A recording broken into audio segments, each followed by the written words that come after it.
Bonjour, je vous présente une nouvelle vidéo sur le passé composé. Ici, je vais vous parler du cas particulier des verbes qui utilisent deux auxiliaires au passé composé. Vous êtes prête? On commence. Allons-y. Tout d'abord, je vous rappelle ce que j'ai mentionné dans une vidéo précédente, c'est-à-dire comment se forme le passé composé. Il faut choisir tout d'abord entre l'auxiliaire avoir ou être au présent plus le participe passé du verbe. Pour l'auxiliaire, il faut choisir entre avoir et être. Mais comment peut-on décider s'il faut utiliser avoir ou être? Il faut se poser certaines questions.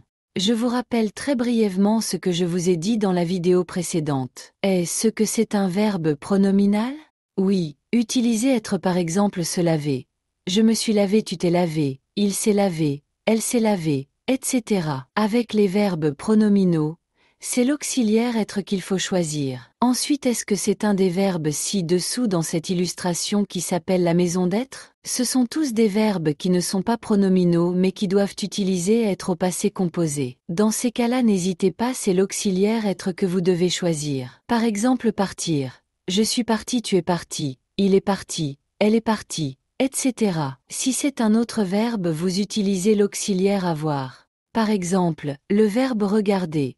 J'ai regardé, tu as regardé, il a regardé, etc. Cela semble facile, non?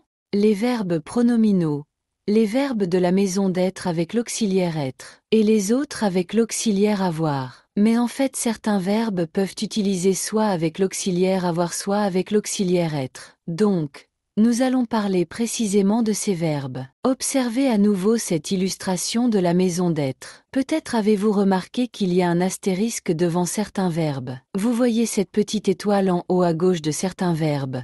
Passer, rentrer, retourner, monter. Ce petit astérisque signifie qu'il y a quelque chose de particulier avec ces verbes. Ce sont effectivement des verbes que l'on pourrait appeler verbes au double auxiliaire au passé composé. Voyons-les en détail. Il y a d'abord un verbe que l'on peut illustrer par cette flèche qui va vers le haut, c'est le verbe monter. La flèche qui va vers le bas, c'est le verbe descendre. Vous avez aussi le verbe entrer. Vous avez compris qu'il y a probablement un contraire. Le verbe sortir, monter, descendre, entrer, sortir, le verbe passer, le verbe retourner. Donc 6 verbes: monter, descendre, entrer, sortir, passer et retourner. Ensuite, nous avons un verbe un peu particulier qui est le verbe demeurer. Le 7e verbe. À ces 7 verbes s'ajoutent les verbes que l'on construit en ajoutant le préfixe re. Par exemple, remonter, redescendre, rentrer et ressortir. Donc, vous avez 7 verbes avec en plus ceux qui se construisent avec le préfixe en re. Donc, comment choisir entre être et avoir pour ces 7 verbes? Observez cette phrase. Marie a sorti les poubelles ce matin, vous voyez en rouge, c'est un complément d'objet direct. Dans ce cas-là, le verbe sortir se conjugue avec avoir. Ici, on dit que sortir est un verbe transitif. Il se construit avec un complément d'objet direct. Donc, quand vous pouvez poser la question Marie a sorti quoi? La poubelle. Vous avez donc un complément d'objet direct et donc le bon auxiliaire c'est avoir. Voyons maintenant une autre phrase avec le verbe sortir. Marie est sortie hier soir. Ici on se pose la question Marie est sortie quoi? Ce n'est pas hier soir. Hier soir c'est un complément de temps mais ne répond pas à la question sortir quoi? Donc il n'y a pas de complément d'objet direct. Donc c'est l'auxiliaire être. On dit que dans ce cas-là sortir est un verbe intransitif, pas de complément d'objet direct. Vous pouvez observer que le verbe sortir comme tous les autres verbes dont on a parlé dans cette vidéo.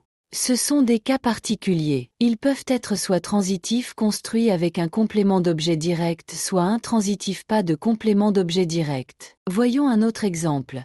Marie a descendu les vélos à la cave, vous voyez ici les vélos en rouge. Vous avez compris que c'est le complément d'objet direct. Cela explique pourquoi on utilise avoir. Le verbe descendre est donc ici un verbe transitif qui se construit avec un complément d'objet direct. La phrase suivante. Marie est descendue à la cave. Ici, si on se pose la question quoi, on voit qu'il n'y en a pas. Car à la cave est un complément de lieu. Ce n'est pas un complément d'objet direct. Dans ce cas-là c'est être. Car ici descendre est un verbe intransitif. Vous avez compris, on conjugue ces verbes avec avoir s'il y a un complément d'objet direct. S'il n'y en a pas, on les conjugue avec être. Voyons cette phrase. Pierre a passé de belles vacances. À la question quoi? La réponse est de belles vacances. De belles vacances est le complément d'objet direct. Il se conjugue avec avoir. Dans la phrase suivante, Pierre est passé chez moi hier. Il n'y a pas de complément d'objet direct, car chez moi, c'est un complément de lieu, et hier un complément de temps. Ils ne répondent pas à la question quoi donc on utilise l'auxiliaire être. Voyons maintenant la troisième phrase. Pierre a passé son examen de français. On se pose la question, est-ce qu'il y a un complément d'objet direct? Oui, son examen de français. Donc il se conjugue avec avoir. On continue avec un cas particulier. Vous savez que la langue française adore les cas particuliers. Le verbe demeurer est particulier parce que ce verbe a deux sens différents selon le choix de l'auxiliaire avec être. Il signifie rester. Marie est demeurée sans nouvelles de lui. Ce qui signifie Marie est restée sans nouvelles de lui. Donc, il se conjugue avec être. Mais dans la phrase « Marie a demeuré 3 ans à Paris », le verbe demeurer signifie vivre, résider dans un lieu. C'est comme si on disait Marie a vécu 3 ans à Paris ou a résidé 3 ans. En tout cas, sachez qu'en fait ce verbe est un verbe assez soutenu. Dans les deux situations, les verbes rester et vivre sont plus courants que le verbe demeurer. Vous avez remarqué que dans les deux phrases, il n'y a pas de complément d'objet direct. C'est pour ça que le verbe demeurer est un cas vraiment particulier. À retenir dans votre esprit que le verbe demeurer ne se comporte pas exactement comme les autres verbes. En résumé, il y a 6 verbes qui sont très proches et le 7e très particulier. Rappelez-vous de ces verbes et mémorisez-les. On avait utilisé des petits symboles, des flèches pour vous aider à mémoriser ces 7 verbes. La flèche qui va vers le haut monter, la flèche qui va vers le bas c'est le contraire descendre. Ensuite on a sortir et retourner, entrer et passer. Et puis nous avons le 7e verbe qui est un cas particulier, le verbe demeurer. Et on ajoute bien sur les verbes qui se construisent avec le préfixe re. Visualisez-les bien.